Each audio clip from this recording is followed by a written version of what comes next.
mogen reizenderij, efter at Welcome to the Too Late to Podcast, episode 8. I like saying Too Late to Podcast. I like saying, it's not my favorite title. It could have been the Focusless Podcast, the podcast about nothing. But I like the idea that it's too late to podcast.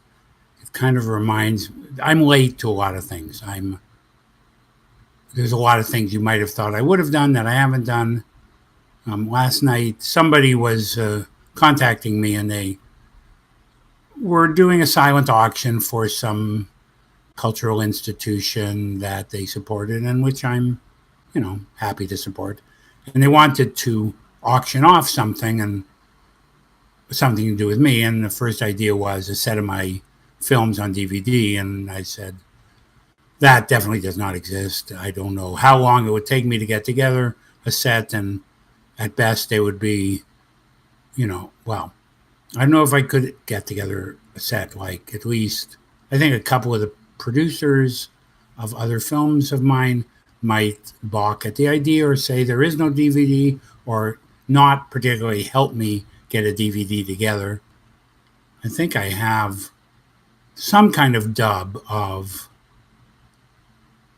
probably 6 of my films, but there are 3 I don't have, and I don't know if I could. And the ones I do have are just like crappy DVD dubs with, the title of the film written on with a Sharpie. So no, I don't have a set of all my films on DVD. And then they said, what about I could auction off, you make a video of them? Like there's a lot of artists or something. They would like an artist video, whatever that is exactly.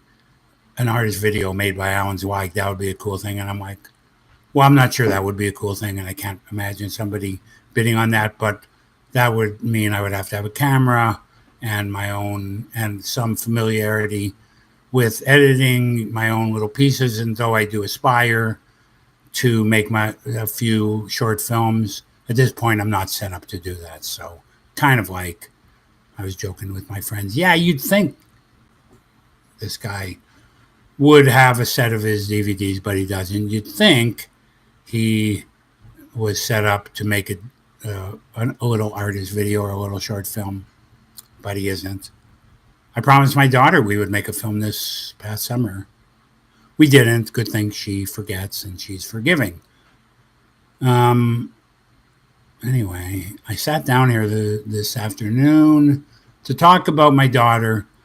Okay, so it all came out of this thing on TV when somebody had spoken about a certain person. His kids were too young to really know what he did, and this guy was very accomplished, much more accomplished than me in many areas, including in public service and philanthropy and